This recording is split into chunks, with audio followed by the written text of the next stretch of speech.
The first person to host Charlie Kirk's podcast post-mortem, right, is the Vice President of the United States. It's not even idiocracy at this point. I didn't know I didn't know that they said that. Or is he just doing it even in the interim? That's absurd. Whatever they're doing, the fact that the Vice President of the United States, this is insanity. And it's not logical. It's beyond. I'm not even into decorum politics, but the blurring of the lines between what is considered sacrosanct and what isn't, that doesn't exist anymore. There are no lines. They'll cross anyone that they feel is necessary. But who is the person that Vice President Vance decides to bring on with him? Well, what emotions I'm feeling right now, this is something people say. I mean, you kind of know the answer. There's incredible sadness, but there's incredible anger. And the thing about anger is that unfocused anger or blind rage is not a productive emotion. Right. But focused anger, righteous anger, directed for a just cause is one of the most important agents of change in human history. I couldn't agree more, Stephen Miller. And we are going to channel all of the anger that we have. Oh, yeah, we are. Am I crazy, or is that the Israel flag? Yes. And the thing is, Stephen Miller, you could not be more correct. We are going to channel all of the anger and all of the rage in fight for justice. But the thing is, like, he thinks that somehow he's on the correct side in this. No, you're one of the people that gets gotten when people get gotten. You're one of the people that are standing in the way of justice. What a piece of shit. He's so disgusting to me. I cannot stand him. I cannot stand Stephen Miller. He's gross. And he gives me the willies. Stephen Miller dresses up in the SS uniform as often as he can. I just get that vibe from him. We are going to channel all of the anger that we have over the organized campaign that led to this assassination to uproot and dismantle these terrorist networks. So let me explain a little bit what that means. So, please do. No, you don't have to explain it. You're saying that a terrorist network assassinated Charlie Kirk. Now you're saying that that's what took him out. I thought you had the guy already. I thought he's already been captured. But now you're saying it's a terrorist network that did this? Mm-hmm. Well, they're blaming it on the radical left. I assure you, you guys have never met the radical left. You will, but you haven't yet. And by the way, like, when the radical left really gets its shit together, yeah, we won't get caught. It'll just be done. I don't know what he thinks is going to happen by blaming the radical left, as if that's going to make people just calm down, simmer down. No, we're going to use our rage.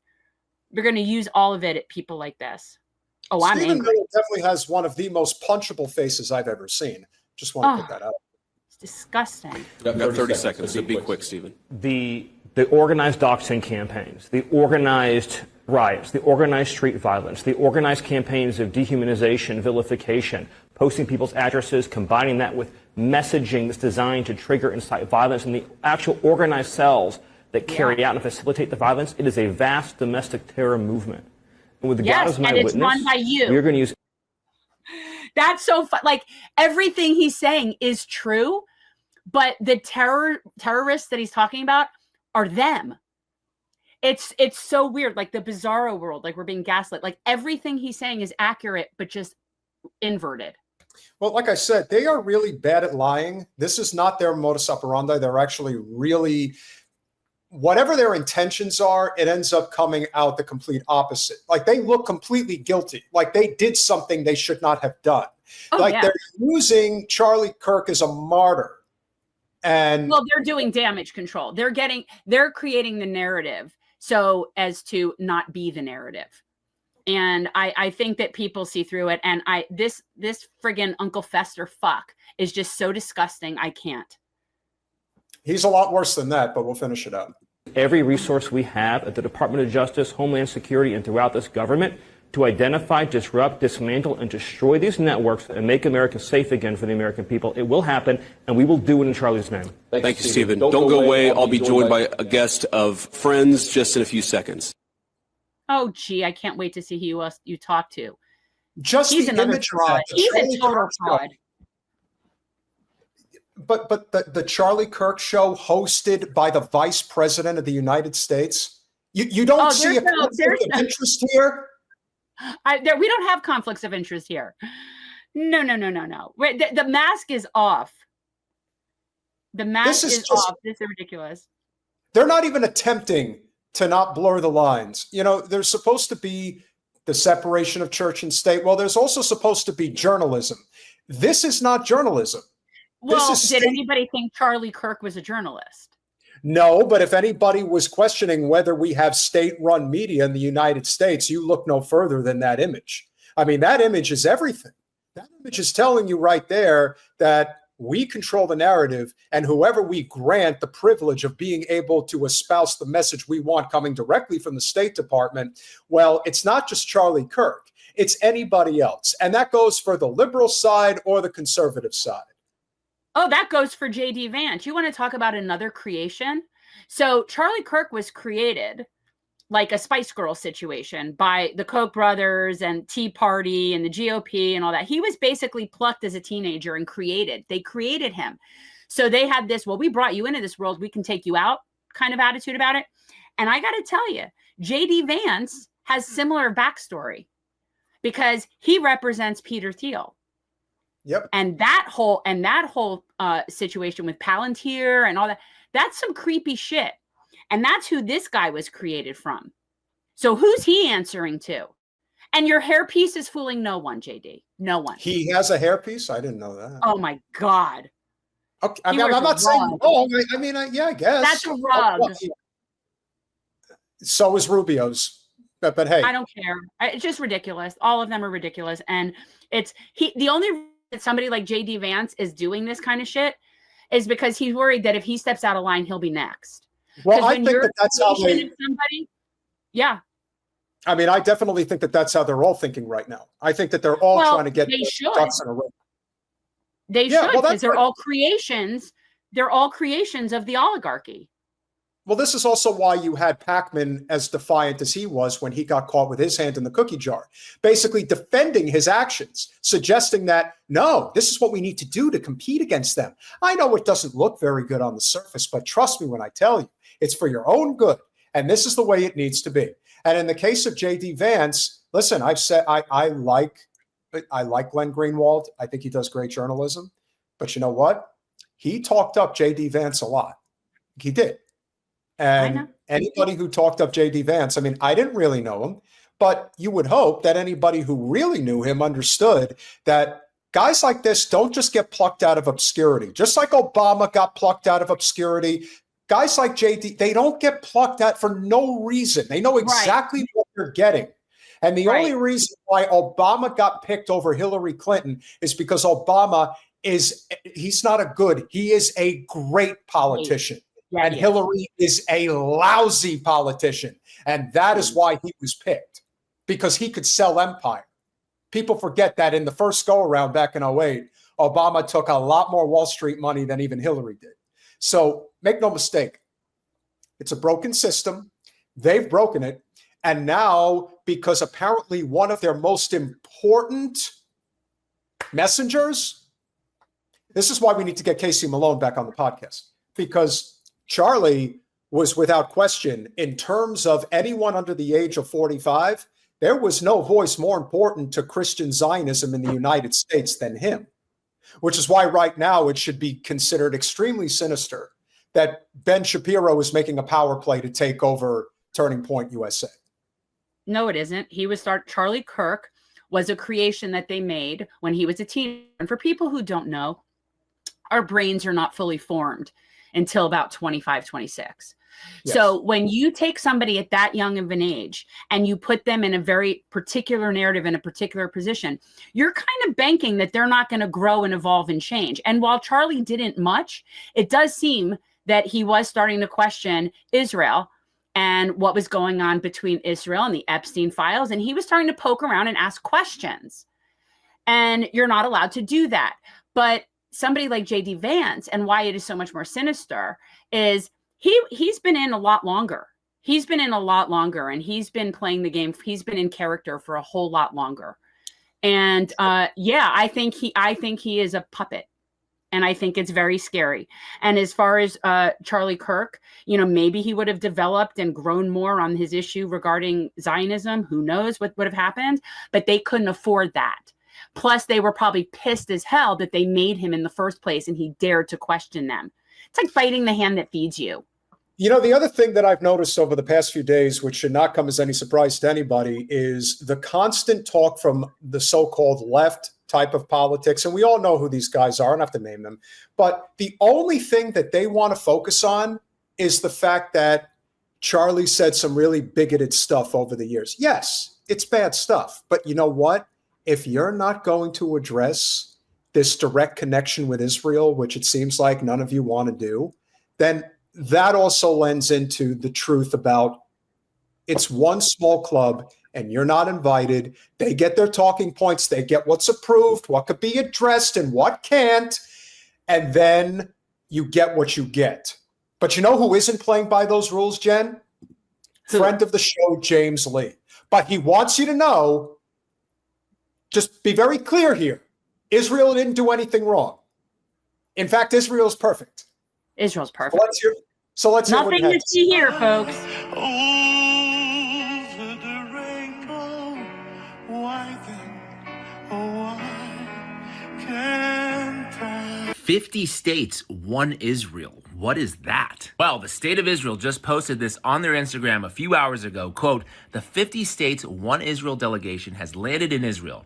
250 American legislators will spend the coming week in Israel and experience it as it truly is. By doing this kind of thing. I hope so. Which I guess is required for all U.S. government officials. Okay. It sure looked that way. 50 states, one Israel. Guys, if you are still questioning what the end goal is here at this point, I don't know what you're looking at, but I know that only 183 of you have hit that like button, and we've got 310 live viewers already. Guys, would you please do us a solid and smash that like button in the name of the United States of Israel, please? We would really appreciate it. Jen, any thoughts so far? No, I mean, I'm not surprised. And I've been saying all along with what's coming up is that the Charlie Kirk thing is a distraction. And it's a distraction from all of these things that are now about to be read off. And to be fair, we certainly seem to have quite a few people in independent media, no matter where you fall on the political spectrum, that are agreeing on that sentiment, that something is not adding up here, and that anyone who is just going based on the talking points of the State Department about what really happened, don't trust it. But as Ryan Dawson points out here in the clip, since Charlie Kirk's assassination less than 5 days ago, the Epstein files were blocked again.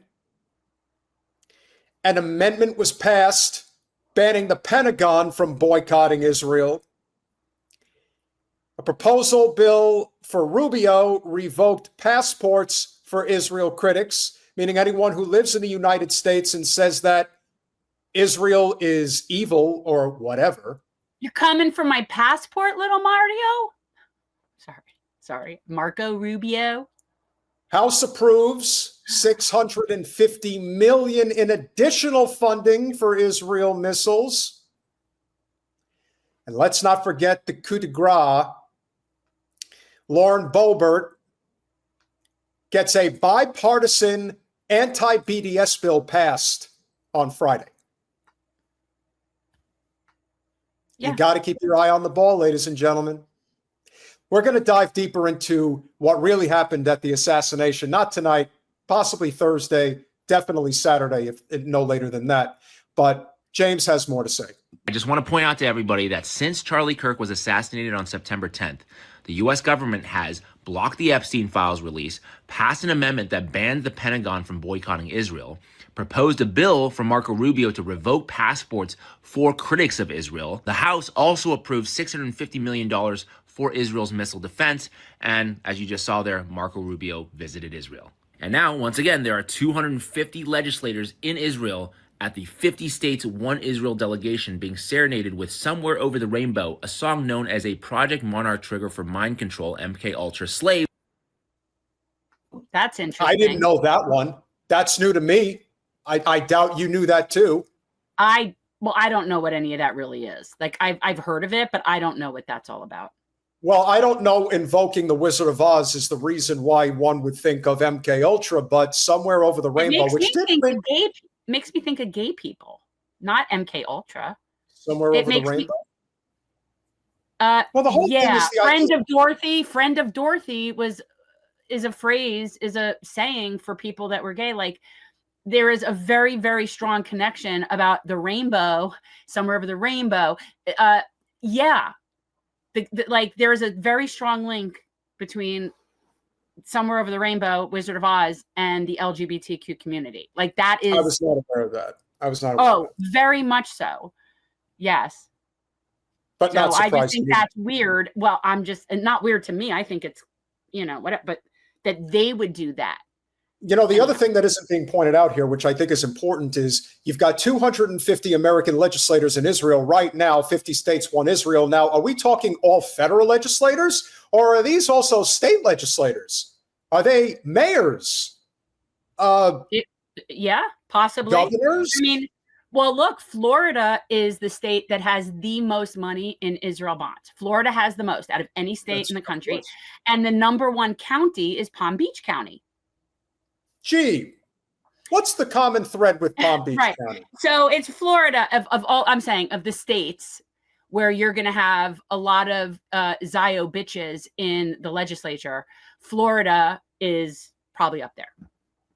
So what Anastasia is implying here is that apparently when the song Over the Rainbow is played, anyone who has been planted, basically MK Ultra is a mind controlling device of some kind that, that's what it is. So I don't know about that. So let's just say that a chip is planted in your brain and MK Ultra is to be triggered. The way that they get you to enact their, task, if you will, is to play the song Somewhere Over the Rainbow. And then that apparently does the trick. All right. Yeah. I don't buy this. I just don't. That's the kind of shit that they write in my soap opera. We have mind control stuff in Days of Our Lives. If it's in my soap opera, there's no way it's real. How do you know that? That's a presumption ridiculous. You should not make. No, but way. I don't know. You're talking about putting chips in people's heads. I'm not saying that can't happen or doesn't happen, but to think that somehow there's this like grand coordination with their Somewhere Over the Rainbow just seems kind of out there to me. Hey, listen, anything that Israel is doing, like gathering 250 elected officials from the United States and playing Somewhere Over the Rainbow with a banner that says 50 states, one Israel, within what, 72 hours of Charlie Kirk being assassinated? Something's really fucking weird going on right now. I mean, I'm not saying this is like Night of the Living Dead type stuff, but I'm starting to think we're in some type of a horror movie come to life. Oh, no, that's for sure. I mean, let's just say some more than others are living more of a horror story right now. But I don't know. I don't know how much of this I believe, other than there's just a lot of people that are followers and like upper management and are probably easily controlled. That I would, yeah. I mean, but then again, I feel like that about all cults and sheep-like things and so yeah.